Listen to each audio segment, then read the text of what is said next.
Yeah. Two friends from Iowa finding out what's beyond living after death. C&R isn't just about the paranormal. It's about bringing the community together by sharing their experience, evidence, and the fun moments during a paranormal investigation, so that you, the community, can be a part of our journey. Welcome to C&R Paranormal Podcast.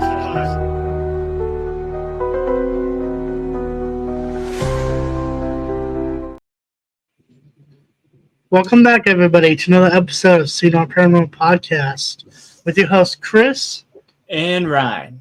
Tonight, we have a very special guest. Her name is Brittany with Get Batty with Brittany. Hi, guys. How's it going? Good. How are you guys? Doing good. Not too bad. Doing good. I do have to tell you, my favorite part of your intro is when you all run scared. It's my favorite part. Every time I watch your podcast, that's my favorite part. I was putting together the intro, and to match up with the funny moments. I mean, I could have picked something else, but I guess. Yeah, but I mean that shows realistically what happens sometimes though on investigations. It's not always paranormal. Sometimes things just fall, but you still get scared, and it's great. And the funny thing is that wasn't even paranormal. That was his stepdad. That's usually how it goes. Or a bat or something just randomly falling. I have people run from bats all the time. It's my favorite. Hey, Rob. Rob. Lord Rob has entered the chat. He wishes he was.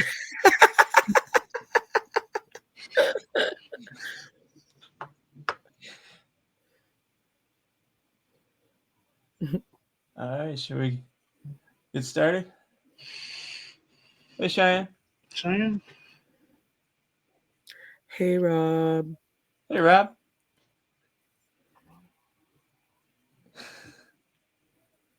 So we can start with the first question.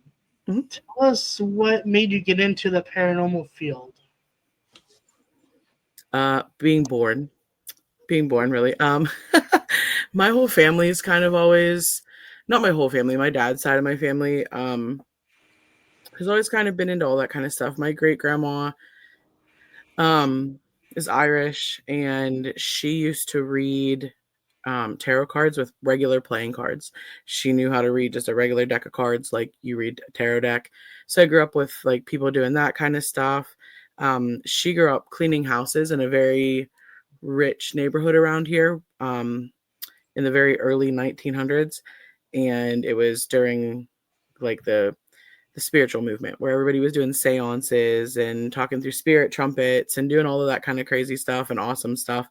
And so I don't know, it was always kind of something cool in my family, something unique. Everybody always just kind of had abilities and never called them abilities. We always just, like my great grandma always just knew things. My grandma knows things. My dad was a very gifted psychic medium. So I kind of always grew up doing things like that. And they didn't call themselves witches either by any means, both sides of my family. But like I said before, like whenever we were talking beforehand, I grew up in the Appalachian region in Pennsylvania, like in the mountains. I still live in the middle of the woods.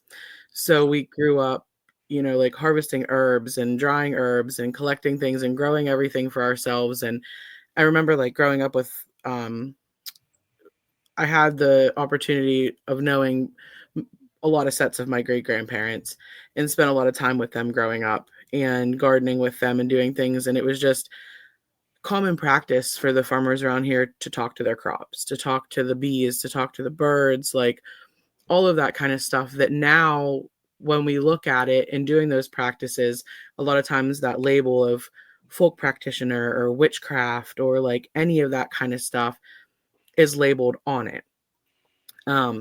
And it's just, I mean, I just grew up doing all of it, I guess. And I didn't necessarily grow up investigating, but I grew up knowing that, things beyond the veil existed. I grew up with my gram. Yeah, the birds and the bees, Rob. I grew up with like my gram watching like Sylvia Brown and crossing over with John Edwards and like all of these like psychic mediums of the 90s and stuff like that too. So it wasn't, for one side of my family, it wasn't weird or wasn't odd. Like it was just always something that was like kind of normal. We talked about death and dying and the other side and what happens after, like all of the time. It wasn't something scary. It was always a journey, like things like that. It wasn't ever anything bad. Now the other side of my family, if I talked about any of that or did anything like that, it was like, no, no, no, no, no, no. That's weird. You don't tell people you see stuff like that. You don't tell people you're experiencing things like that. They're going to think you're weird because, like back then people got picked on for all that kind of stuff. It's cool to do what we do now, but it didn't used to be. So I guess that's kind of how I got my start in it. And I, like growing up, I was the girl that, got into reading every witchcraft book she possibly could get her hands on and, watching The Craft and all of that stuff. Not that, anything in The Craft is really that realistic, but, it was the genre of the time. We were all into it. Nice. So, what made you like? What got you into like get haunted, and then how'd you meet? So, I mean, I'm very honest about things. I was on and involved with a team that I'm just not anymore. No hard feelings, nothing bad. We just went our separate ways. And Candy had reached out to me. Oh yeah, absolutely. Kool-Aid. I mean, That's I Kool-Aid. do love Kool-Aid. And it was in the midst of all of that kind of stuff that Candy Slater had reached out to me and asked me if I would like to come to Rock Island. And hi, Sarah. And at the time I was like back and forth about it. And I had actually met and was talking to Patty Negri and she was like, girl, do it. She's like, do it. Go out there and do it. And so I had messaged Sarah and was like, look, like, I don't know if this is something I should do. Like, I don't want to bring drama to anything, like yada, yada, yada, like just this, whole thing. And I just was kind of venting to her about kind of like being ready to kind of step out of the paranormal world altogether. I just was not in a spot where I wanted to be or anything at the time, and got on a phone call with Rob and Sarah. And by the end of it, I had a whole new outlook on things, talked to them for a very long time, made up my mind that I was going to Rock Island, then that I was going to Gettysburg to meet Annabelle and meet Dan and Nesper and all of them. And that whole experience absolutely changed my path and my whole life. And then, I don't know, just getting to know them and meeting them in person at Rock Island. And I don't know, we all just clicked and I fell in the family. So you drank Rob's Kool-Aid, huh? Yeah, he brainwashed me pretty much. It's actually because I love Sarah so much. And we're besties and I love her. I mean, I love Rob too, but he just threw the Kool-Aid in there. So Hey, Chris, I'm Angie is asking. Sorry. It's okay. Angie's asking where you based out of. I am in kind of I'm terrible with directions and I try to tell people where I'm from. I'm like an hour and a half east of Pittsburgh in Pennsylvania. So I'm in the Appalachian Mountain region of Pennsylvania. Jason. Yep, see, they get everybody with the Kool-Aid. They just lure you right in with denim, pink shorts, and Kool-Aid. And it's just cult. You're done.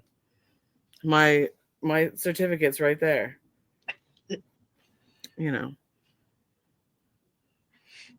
Yeah, Sarah does always win.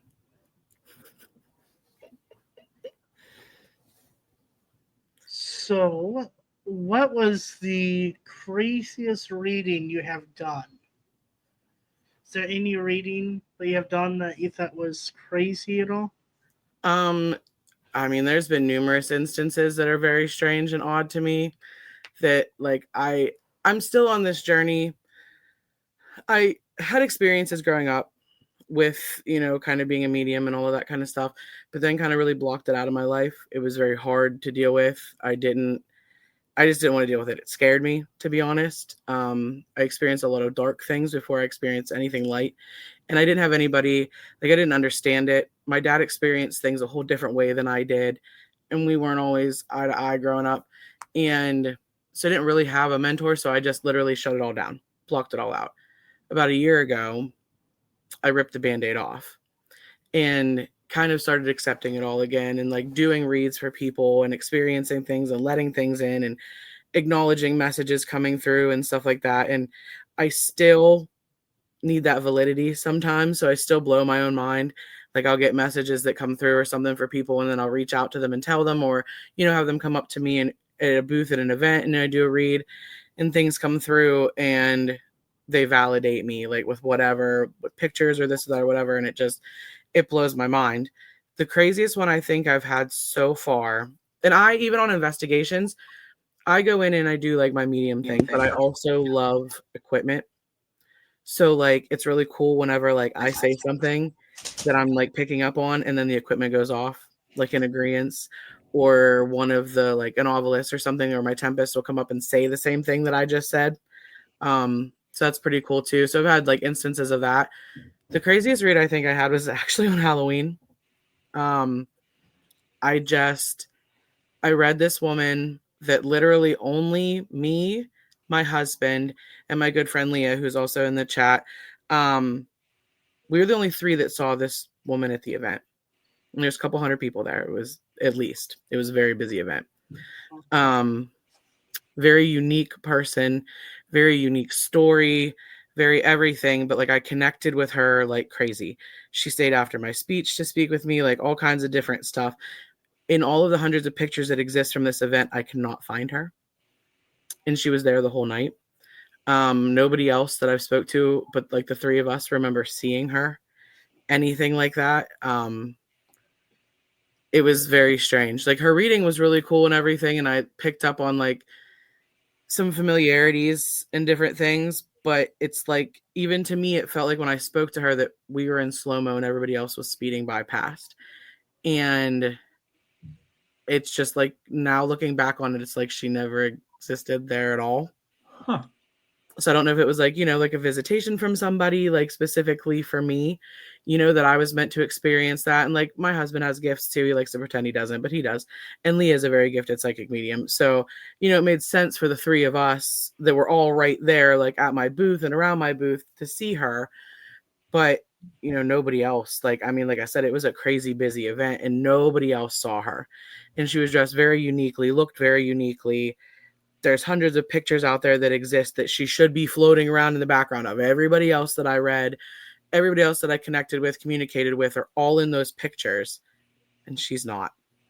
So like, that's pretty strange to me. It's been a couple days and I'm still trying to like wrap my brain around what all that was. It was like different. Like you guys took a picture with this lady? No, she like I didn't take a picture with her or anything like that. I read for her and she was there all evening. Like she came in and listened to my speech and was there. And there's pictures of my speech. There's pictures of the whole audience of my speech, and she's not in them.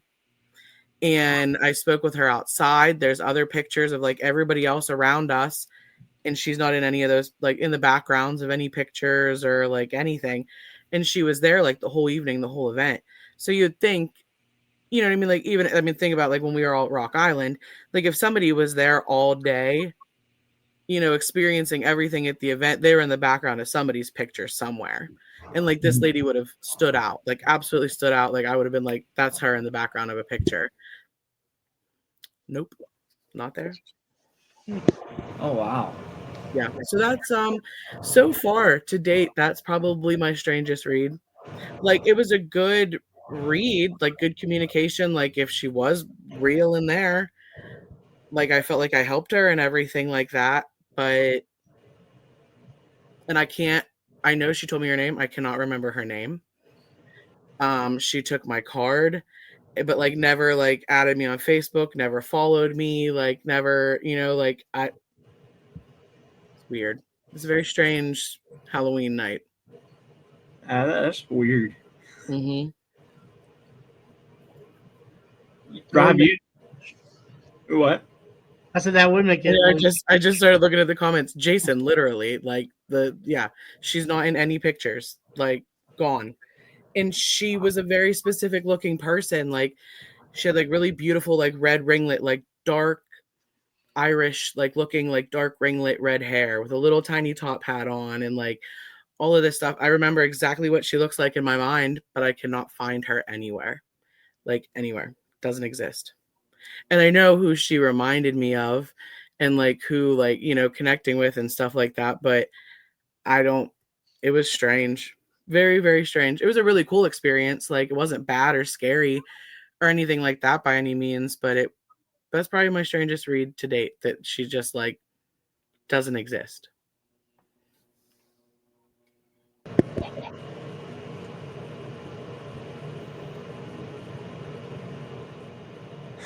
I mean, my cards are black, so it really might have. I was just gonna say, could it be like a spirit just manifesting itself and just? Well, that's what like that's what I kind of thought too. Like, like did they manifest so hard that I just couldn't tell the difference for once? You know what I mean? Like that I didn't know that it was a spirit sitting in front of me. Like she was so close to the veil or past the veil that, I don't know.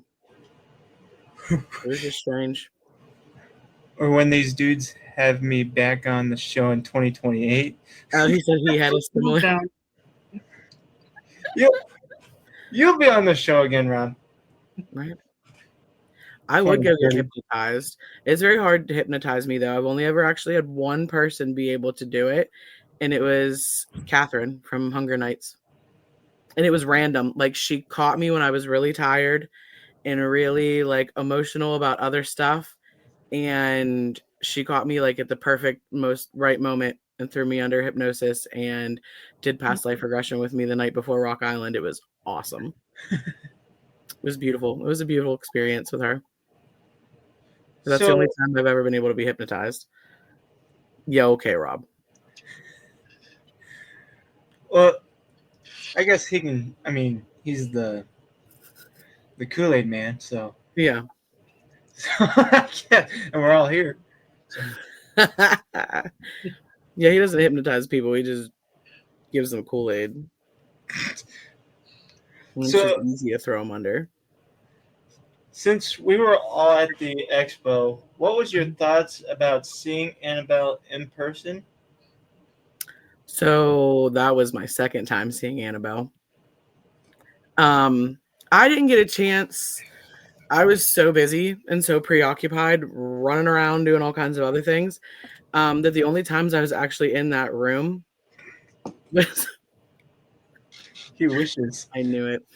The only time I was actually even in that room was when I just went to say hi to Nesper, and my husband and I had gotten Dan made a really big impact on me and my husband when we met him, and we just, I don't know, it's just been something I've done before. Like I just found randomly before that you can buy a star and dedicate it to somebody. So I don't know, we just felt like that was something good to do, like for everybody that needed him, cared for him, loved him, all of that kind of stuff. He's literally a star in the sky that you can go stand under, look right up. It's in the Orion constellation. You know what I mean? And like whenever anybody's going through hardships or just needs that shoulder to lean on, anything like he was, you physically can go outside and and feel that. So I just, went in there to give that to them and stuff like that and say goodbye to them when they were leaving and stuff. So I really didn't get to like go up and like interact with her, anything like that at Rock Island. I mean, I saw her, of course, like kind of like when I was walking through, I was like, hey, Annabelle, what's up? Like, good to see you again, I guess, like, but I wasn't really like in there, like focused to see her like at that point. But in Gettysburg, I had to. With her being that close, I had to go see her because I've followed Lorraine my entire life. Lorraine was one of my biggest inspirations. I remember seeing her like on TV. I saw her at events at Penn State because Penn State's really close to where I live, and then following Paranormal State and Ryan Buell and like all of that kind of stuff, and just that being kind of my first taste into the paranormal. Lorraine and Sylvia Brown were my girls, and all of the controversy that's gone around and all of that kind of stuff. And I've done my research and I know what I know and feel what I feel and everything. And I wanted to see Annabelle for myself. I'd heard numerous things, and in my own, paranormal journey, psychic journey, all of that kind of stuff, I'd run into things, that we all know to be as thought forms and egregores that are man-made created haunts. And I kind of thought at this point that she really kind of was something like that, because, and not that makes her any less dangerous by any means, but I kind of figured, maybe at this point that's what she was. Because exactly, Rob, how dare I form my own opinion or change my opinion? I honestly thought that she was going to be an egregore walking into that orphanage. Really, absolutely. Honestly, one of the big reasons I went, one, I wanted to see her. Two, I wanted to see Dan. I had been talking to Dan off and on Facebook, asking him questions about a location that I was doing some history for and stuff like that. And there was a paranormal team that had come in to this location in 1976 to do a cleansing research to figure out whatever was going on haunt-wise in this house. And it's pretty local to me. And we could never figure out who it was. And I, just being in that location and everything that I know and the connection that I had growing up, following Lorraine and everything, I just always just felt like it was them. I felt like it was the Warrens, and the time periods made sense. The location, like in areas that they were in similarly around the same time period, made sense, like all of that kind of stuff. And so Ryan Dayton actually had got me in connection with Dan. And, I'd been talking to him in different things, and he had told me that a lot of those files are hard to find if they even existed anymore and stuff, but he was working with me and like helping me. And then, so I knew he was going to be in Gettysburg. So I was like, I love to talk to people. So I was like, I'll go pick his brain like in person. And when we got into the orphanage, when we first got in there, first of all, Rosa's the worst thing that's in there. Like, to me anyway, the woman caretaker that is like the spirit at the orphanage, like she's nasty. So I was talking to like people in the holding like area and stuff like that about all of that and how I felt with Annabelle and stuff like that. And of course, when we go into that room, then the whole group that I was with made me go first. Because they're like, oh, we'll see how like the psychic medium and like how this girl reacts to Annabelle, and then we'll see what we do. Like, it was kind of like what happened. It was funny. So Wade, introduces her and everything, and like Dan gives his talk and Wade gave his talk, and Wade was like, okay, so like who wants to come up and take a picture with Annabelle first? And everybody just stood there. And I was like, all right, like I'll go. So I went and I stood in front of her, and she's not an egregore. Everybody, like Rob said, everybody can have their own opinion. I've felt egregores before, and she's absolutely not that. I don't personally consider her the word demon or demonic. I think she's something far older than that. It's, what the word, title demon eventually got put on, but I think she's far older than that. I don't know. It was an insanely humbling experience in a way. I didn't feel in danger, like by any means or anything like that, but I absolutely respected her, and she held that kind of presence. And then, we spent our time with her for a couple of minutes, took our picture with her and stuff. And then Dan was sitting over on benches they had along the wall, observing everything. Because, he's very careful with everything that goes on. They all have to be. And so he was watching everything. And I went up to him and I was like, hey, like, like we talked online. And he was like, oh yeah, hey, what's up? And I was like, just kind of wanted to pick your brain in person about some things. So like we were allowed in there for like a half an hour, 35 minutes, something like that. And I literally talked to him that entire time. Like, we all of a sudden looked up, and he was like moving around different places in the orphanage, like in that space, watching everybody.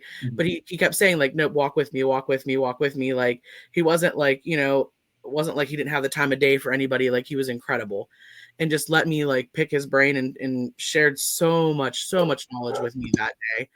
And then all of a sudden we were like, oh, holy crap, like, we gotta go. Like, so we grabbed merch and like left.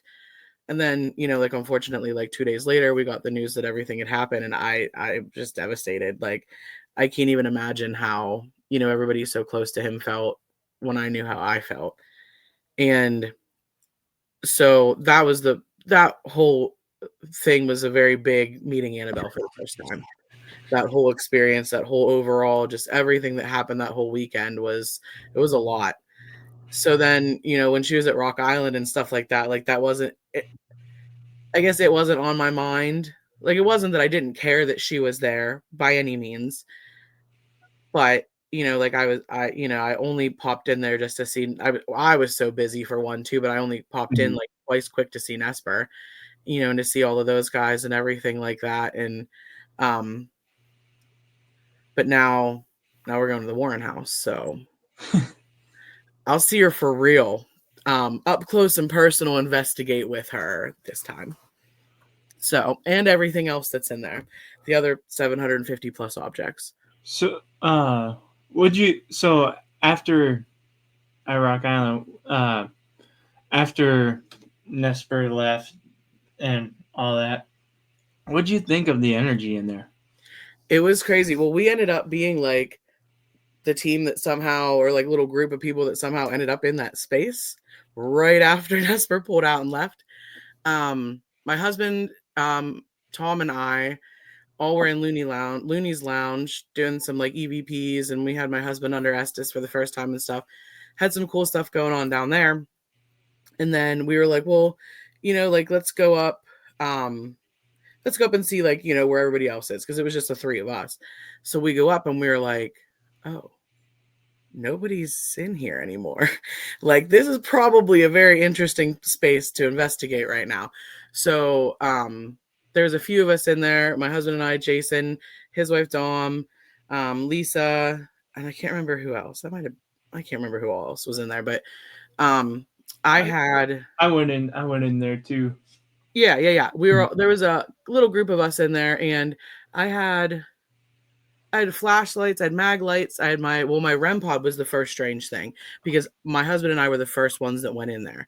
So we were like, we're setting up in here, like, everybody can come find us. Like, this is where I want to investigate right now, because I was curious about that.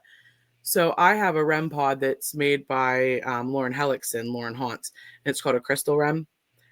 Her REM pods are like very, very, very sensitive. They don't, like, if it goes off for me on an investigation, like, I know something is touching it. Like, without a doubt, there's nothing interfering. Like, there's something messing with it.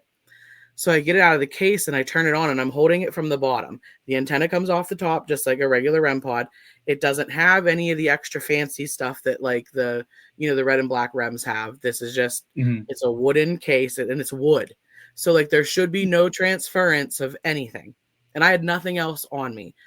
I go to hold it to sit it over in the space where Annabelle's case was, and it starts going off in my hand like crazy as I'm lowering it to sit it there. My hand's nowhere near the antenna. I put my hand near the antenna and it stops. It was like working backwards, like, for a minute. And then once I stuck it down, then it worked normally, and it was going off answering questions. And we had, I can't remember if it was the Tempest. We had something that was like the dictionary mode kind of thing.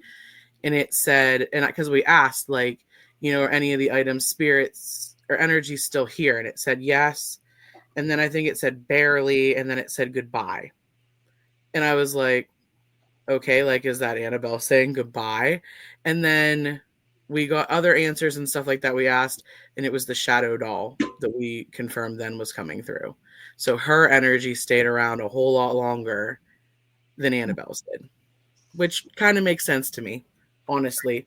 Like, she's more, the shadow doll's created. Like, she, honestly, to me, she feels worse than Annabelle does. on different ways, I guess. But to me, humans are way more nasty and mean than most anything else, and she was created by people. Like, to be nasty, to be a nasty object, to do nasty things. Like, she was created with that intent. Annabelle was, born of the earth, born of whatever, and inhabits that doll, whereas the shadow doll was created to be nasty. I know when I went in there, I sat in the chair and it felt like the chills that I felt, like it was moving up my arm, around my head, and down my arm, and then it was going back.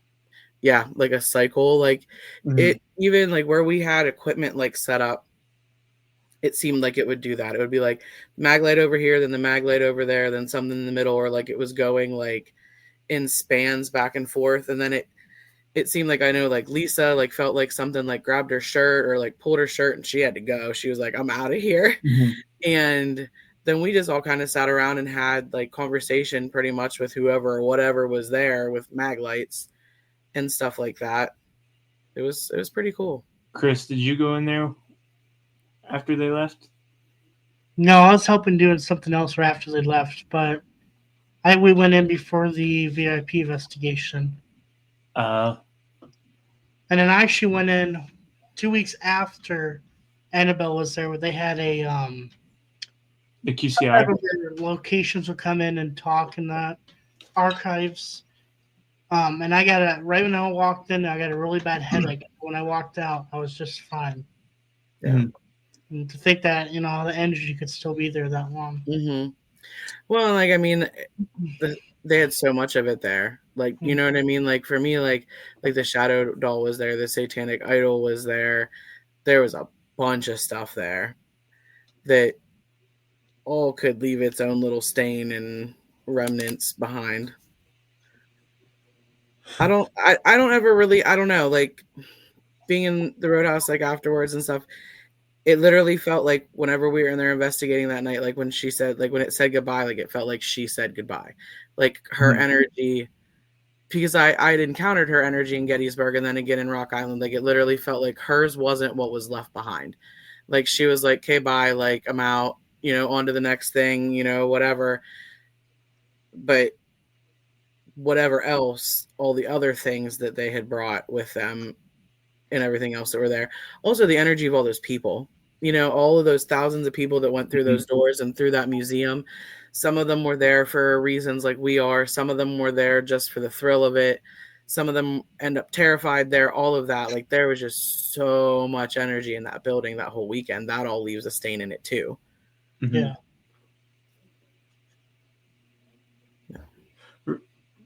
Rob said, I have no idea how that sticker showed up. Weird. I don't see a sticker, but I didn't either.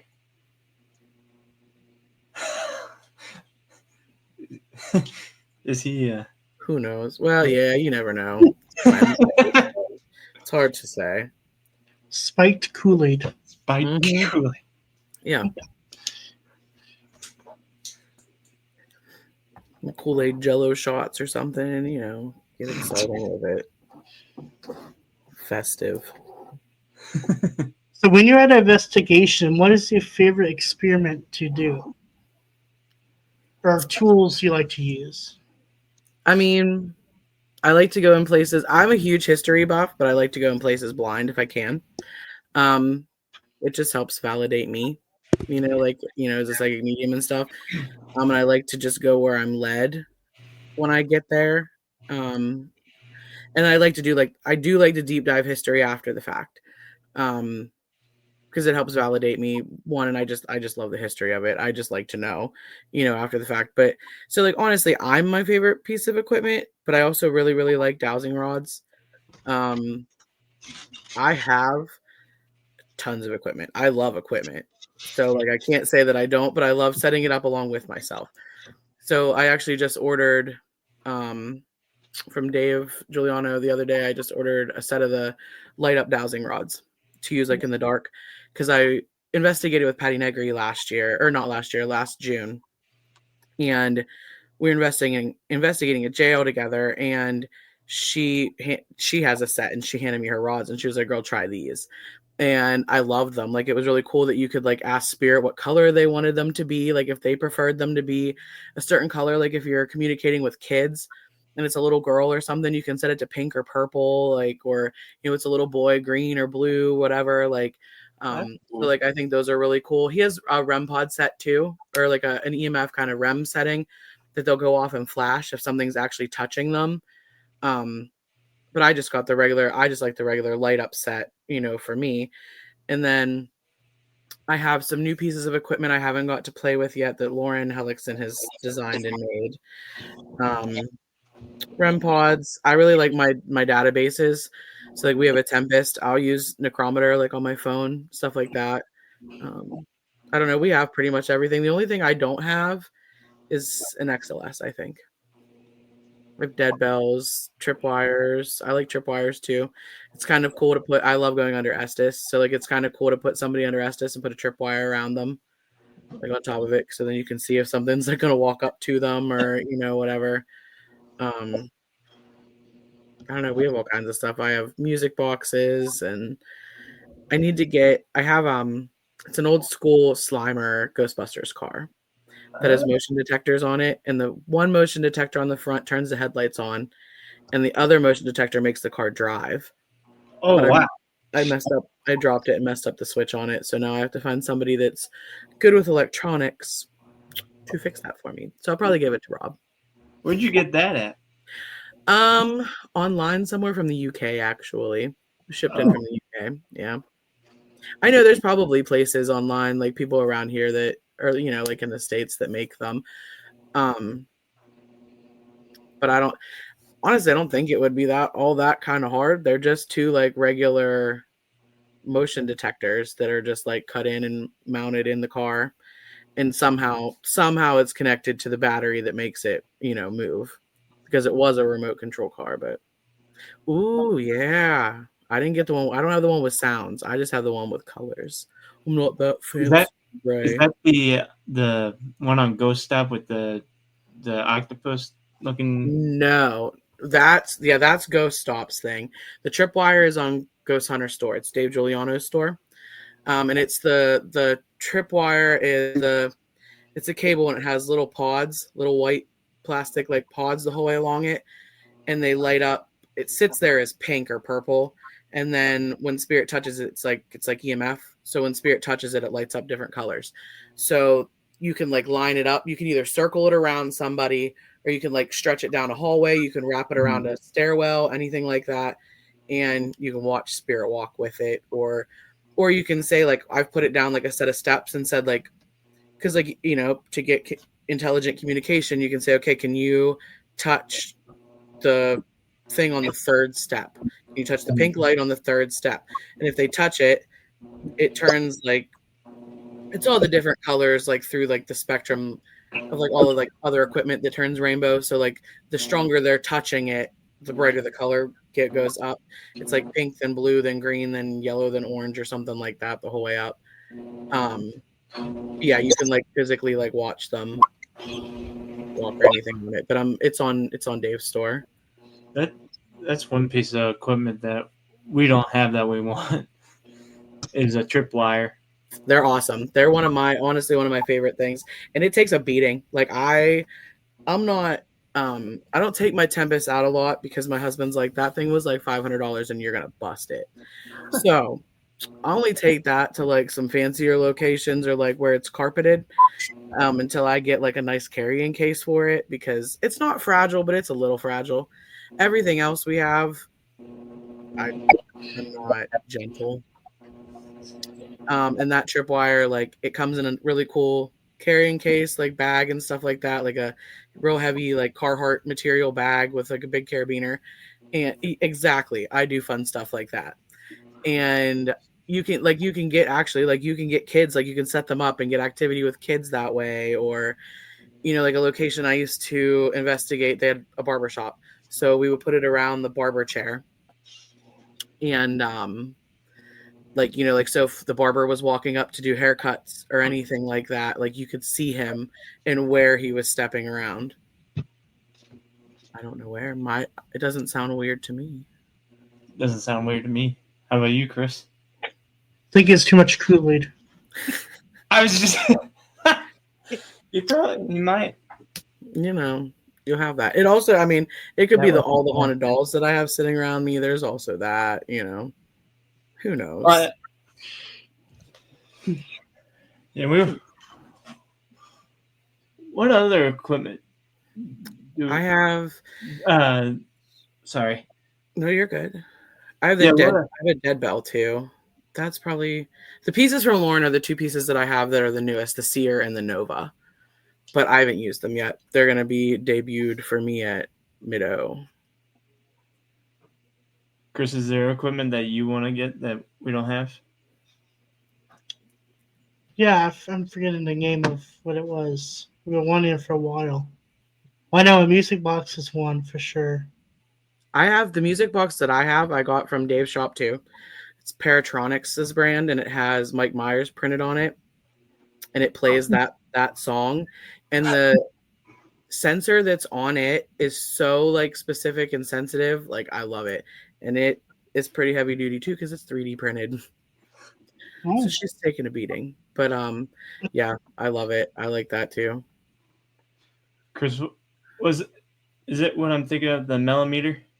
Oh, I want a millimeter. And then the SLS camera. Yep, I want to get an XLS, and I want to get the millimeter that has all the extra stuff on it. I also want to get the new version of the Paranormal Puck, but they're a little expensive. I saw a picture of something that had a puck and it said Paranormal Puck 3. Like, it's the 3. That's what it is. It is the third one. They so it's kind of like an Ovilus that you download the app to your phone and you put the puck somewhere, like say you were doing it at Rock Island. You could put the puck down in Looney's Lounge and be up in the spot where like Annabelle and everybody was. And you can ask it questions from your phone or tablet or whatever, and it reads the response from wherever that other puck is in that other room. Oh, wow. Ooh. Where do they sell those at? Or they Go Stop. The third one they quit making them for a while because Bill Chappell was like reworking them and stuff, and the third one just came out. Yes, I use tons of non-electronic equipment. I use just regular dowsing rods, pendulums, regular bell. Like I have a regular desk bell that I bought at Staples, because if you set a dead bell and the regular bell next to each other, I've had it happen twice. I've tried to get it to happen multiple times, but sometimes you can get spirit to learn how to use that regular bell with the dead bell. And so then, like, if they're actually touching the actual physical desk bell that you bought at Staples for a couple bucks, like, I mean, that's some pretty cool activity. I like balloons. Yeah, I like to mess with balloons. Cat balls. We use cat balls all the time. I crochet a ghost cat ball holder that is like a cool trigger object. It doesn't have to be a ghost. I can crochet it in any shape, really. But it holds a cat ball. I like to look at like where I'm going a little bit. Like I don't like to look like way into history or anything, but like time period. So like then like, yeah, like something like a slinky or like even a yo-yo or a string hanging down with a key weighted on it or something that like, you know, you can get to swing, you know, between stair levels, stuff like that. I like stuff like that too. I'm all for like any and all kinds of equipment. Curiosity is my game. So, what would be your dream location, whether it be in the U.S. or not? I have a whole list of those. Dream locations, I mean, like big dream locations. I want to go visit Catherine and Nico in Greece. I want to go to all the temples and investigate there. I think that would be incredible. I would love to go to Ireland. I know, like I'm huge on ancestry and history and all of that kind of stuff and genealogy.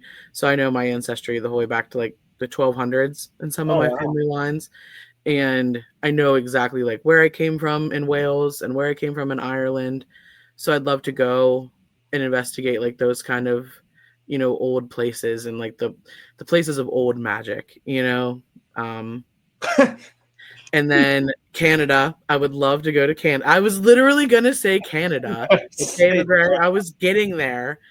And then like I honestly like I would love to go anywhere and investigate. Like love to go to Canada and investigate. There's a lot of places in the United States.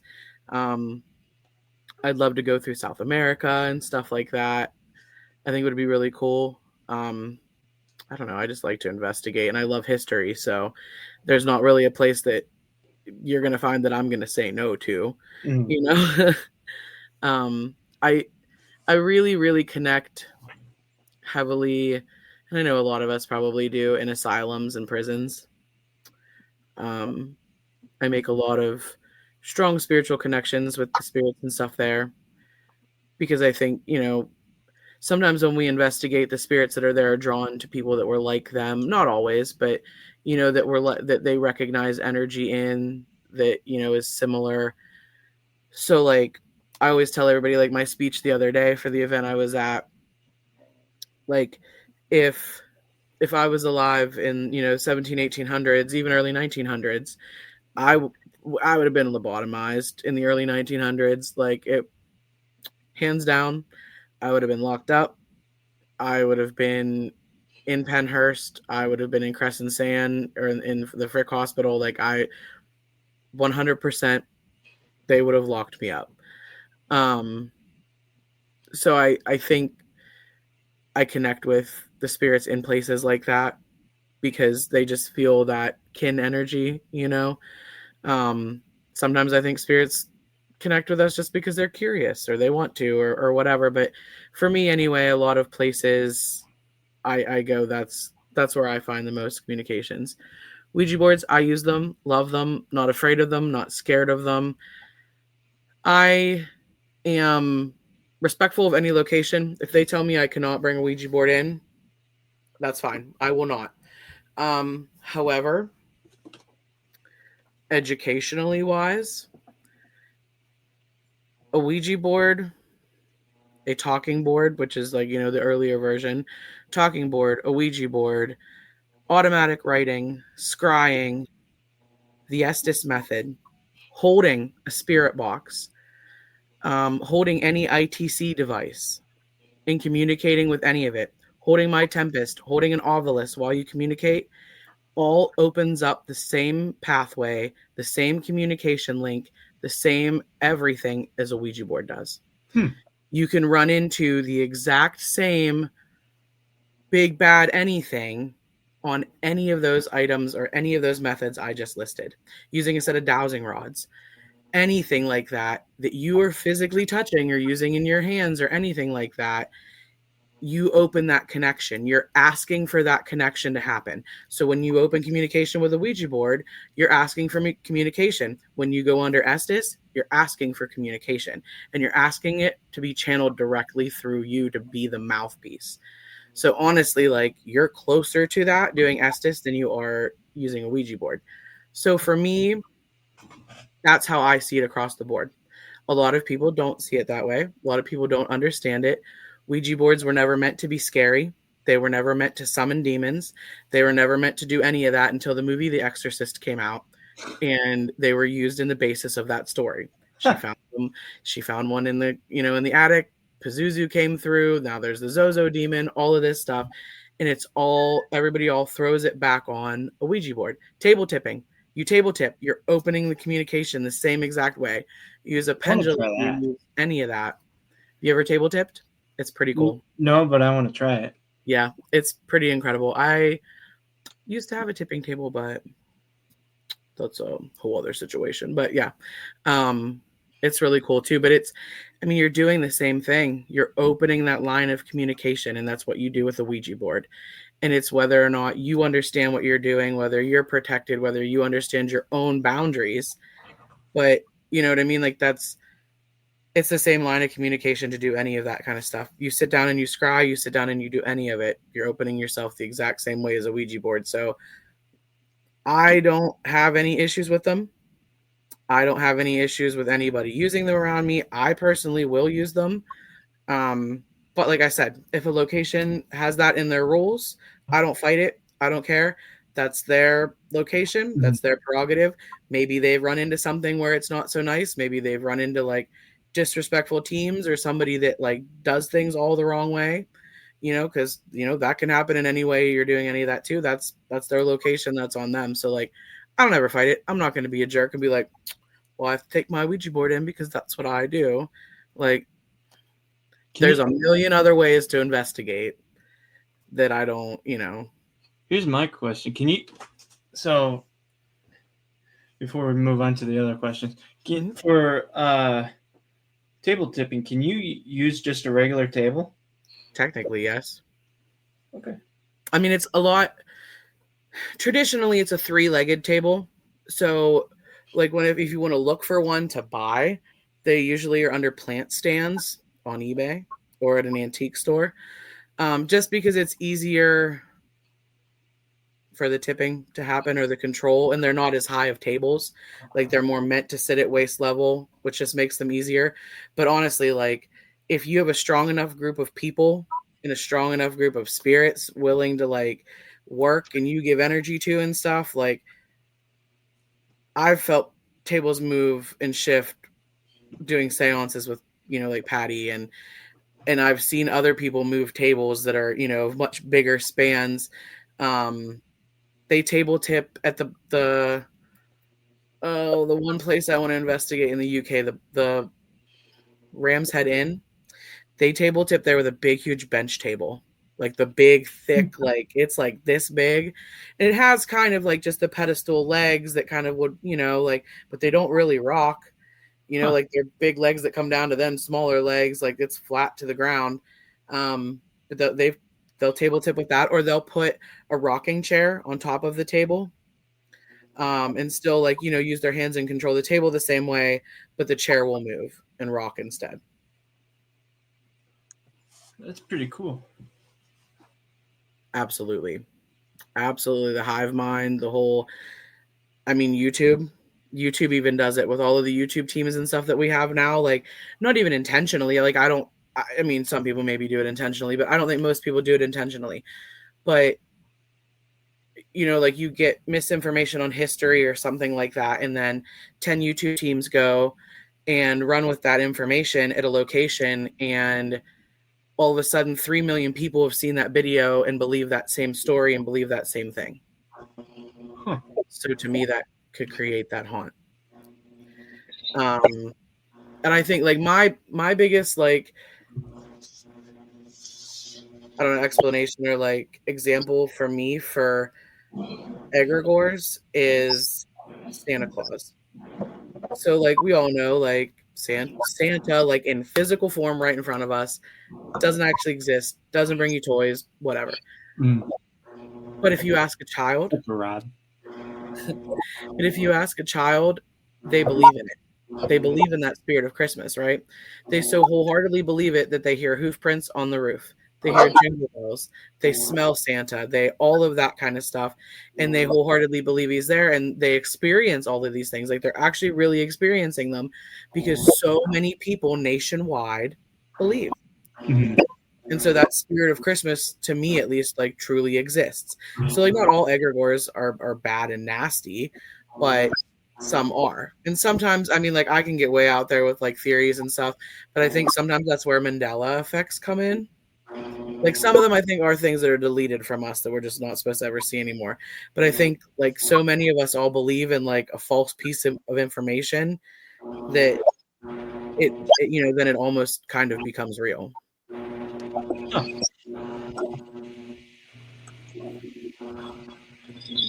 I think they can take it. I mean, from us, I mean, we're probably one of their biggest energy sources, but I think the weather on investigations, I've noticed that the weather really affects things. So like if we're in the middle of a storm, they have more energy to pull from. I've seen equipment die like that in front of me. They just drain the batteries out of it, and then all of a sudden another piece of equipment is going off, or like something happens. And I definitely think our own feelings and stuff go into that too. I think I try to go into every investigation, and before I go in, when I'm sitting in a parking lot, whatever, waiting to go in, I kind of give myself not a meditation, but kind of just like sit with myself for a minute, and I set everything that's going on that day aside. So, like, I don't know, maybe my tire got a leak, or like in my car, or I broke something, or an unexpected bill came up, this, that, whatever, like all of those things that are stressing me out right then and there, like an argument with a coworker, this, that, whatever. I set those all aside. Try to, as much as I can anyway, or I acknowledge them and know that I'm going in there with those in my head, and I set that aside and I go in and investigate as clean slate as I can.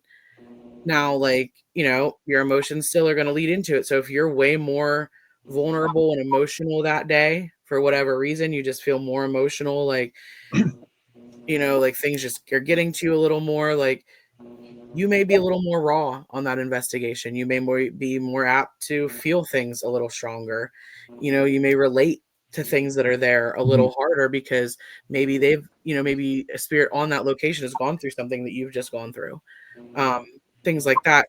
But I think we can totally block everything too. Like if we're too focused on what went on that day and the stresses in our own life and everything, well, you don't have extra energy to give off to anybody else, like to use to spirit or anything. You don't have the mental space or capacity to give for communication or like anything else to happen because you're too preoccupied with what's going on, like right here and there with you, like. So at least when I try to go on investigations, I try to like go in there level-headed, level-minded, set all of that aside and go in and just experience.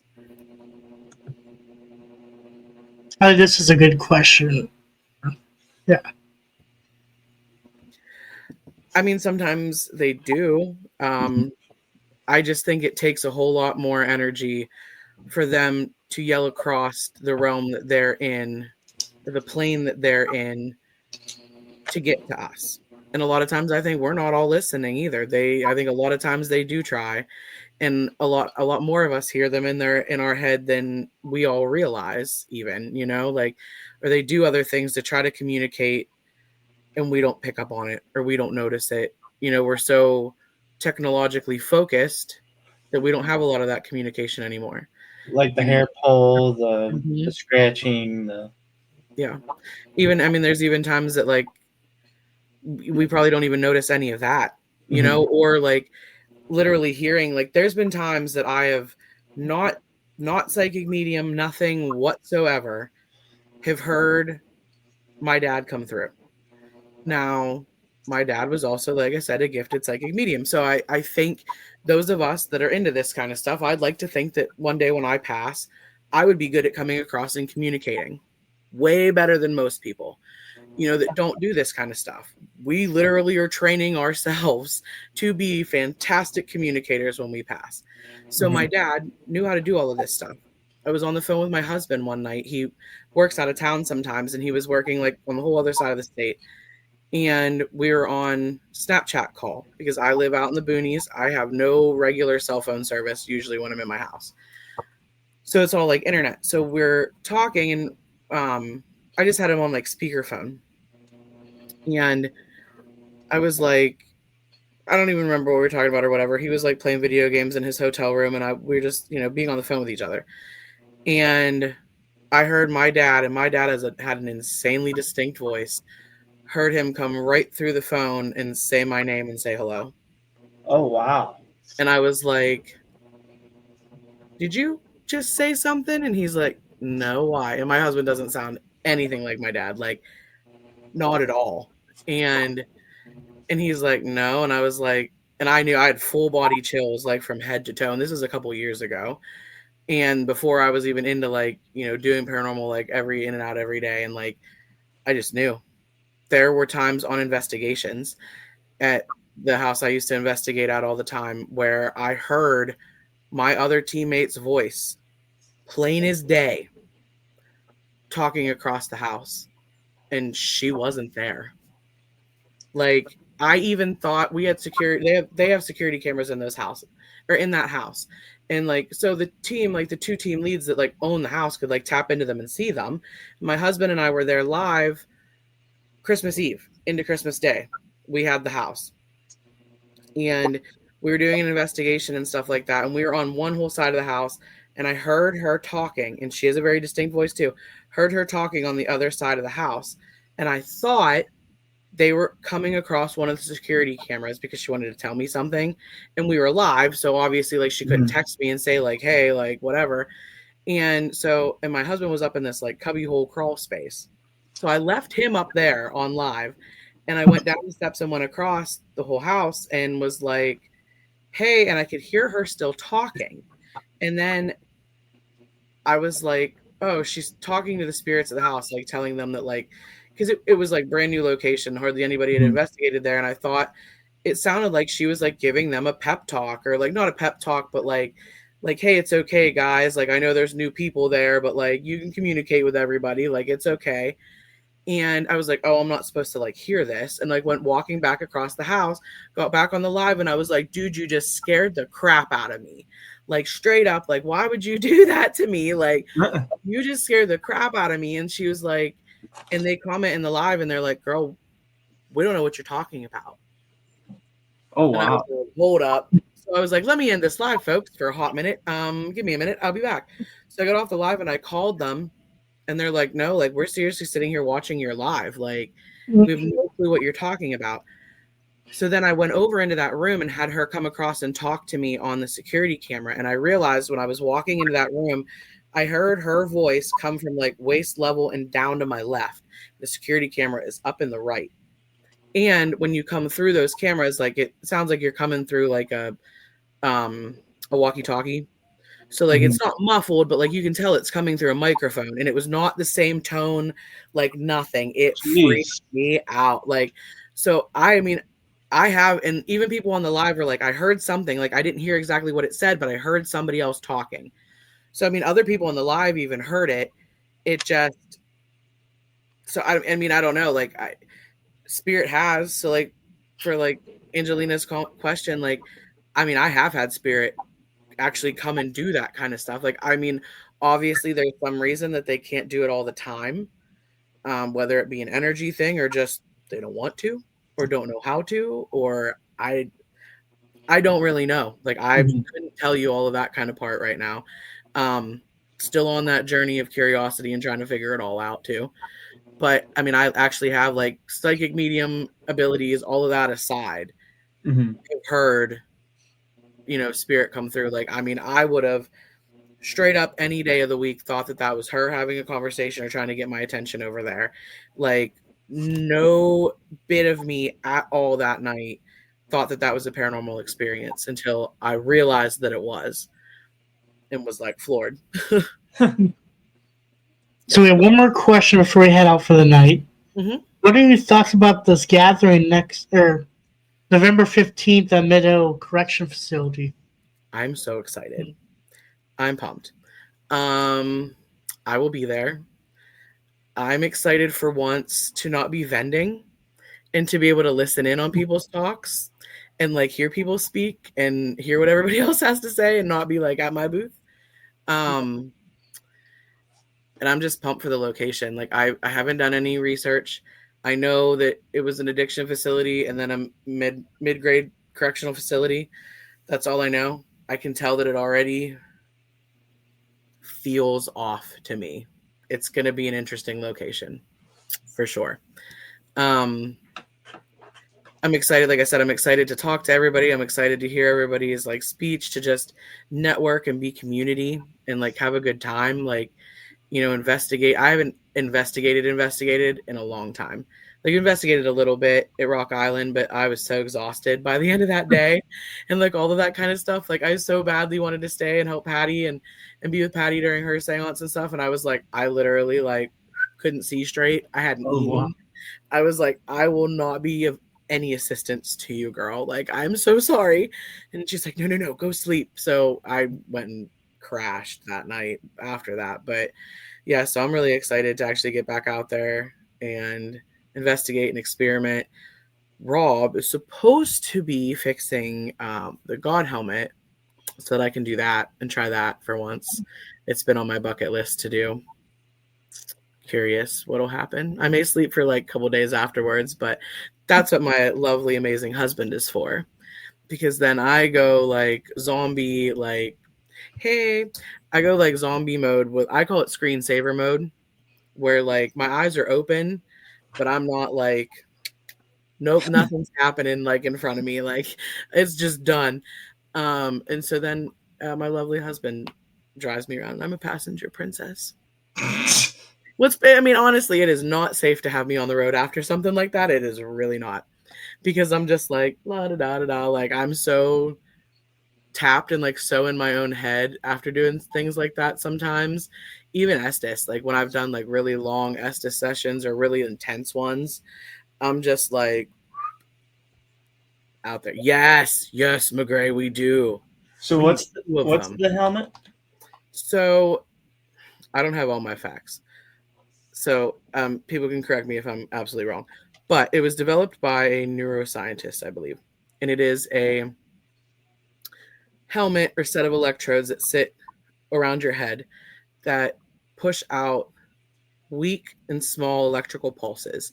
And it's a computer program that it goes with that you can set it to do certain loops or certain patterns or whatever. And I want to say they're like 20 to 40 minute cycles. And it puts you under like Estes on steroids kind of deal. Wow. It opens like parts of your brain that you don't normally use in the same way because it's these little impulses that are going off all around your brain. And this neuroscientist tested it with, under MRI and like everything else and watched what it did with people's brains and how it opened different things. And it opens different centers that they think are linked to more psychic centers in our brain. So a lot of people, pretty sure the government probably has them and uses them for enhanced remote viewing. So people that can remote view, it enhances that like crazy. A lot of people have enhanced psychic experiences, medium experiences, all kinds of stuff. It's not the same for everybody. So it's kind of hard to say what'll happen, but it should be pretty cool. Chris, we need to get one of those. They're really hard to like, I don't know that you can just buy one. It was always my goal to like go under. Like I follow like, I don't know if you guys have ever heard of Greg and Dana Newkirk, but they have like a big podcast and a whole traveling museum, and it's the whole thing. Jason McGray and I are museum members there too. We drank that Kool-Aid long ago. But so they have a God helmet and they use it to remote view and do all kinds of crazy experiments and stuff all the time. So it's always on my bucket list. And I was talking to Rob and Sarah the one day and I was like, look, like I need somebody that has a God helmet and I want a Frank's box, like so bad.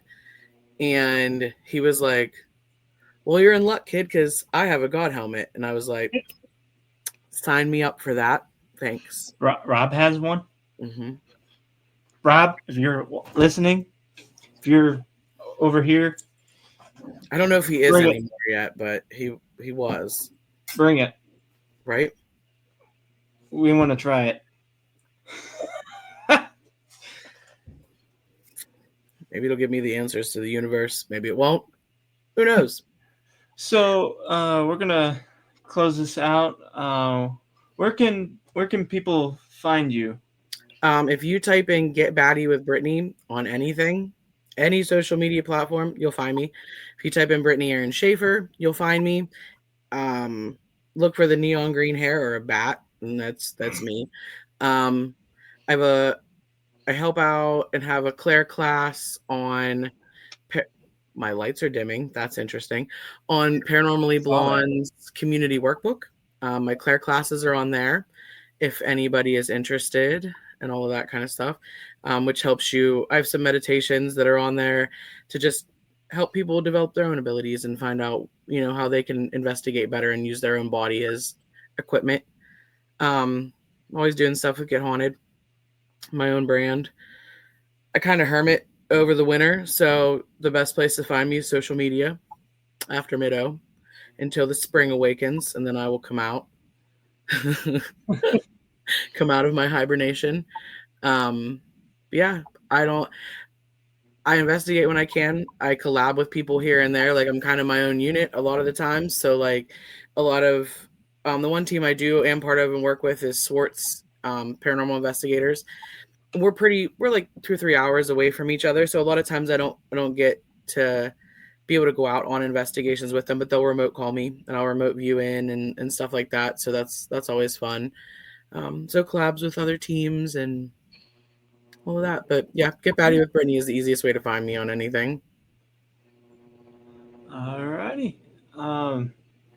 So where you can find CNR Paranormal is Facebook, YouTube, TikTok, and Instagram.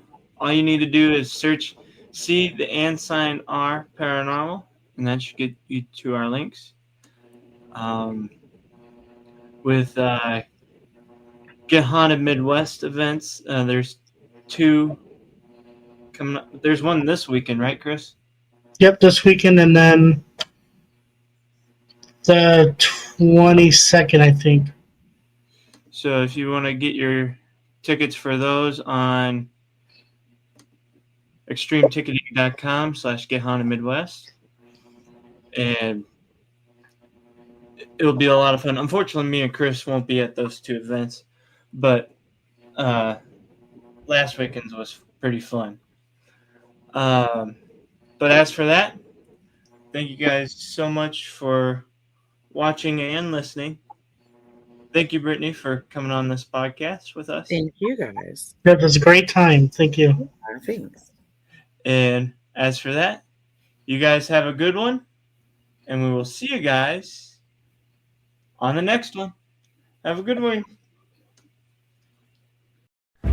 We believe that the journey doesn't just stop. It only begins.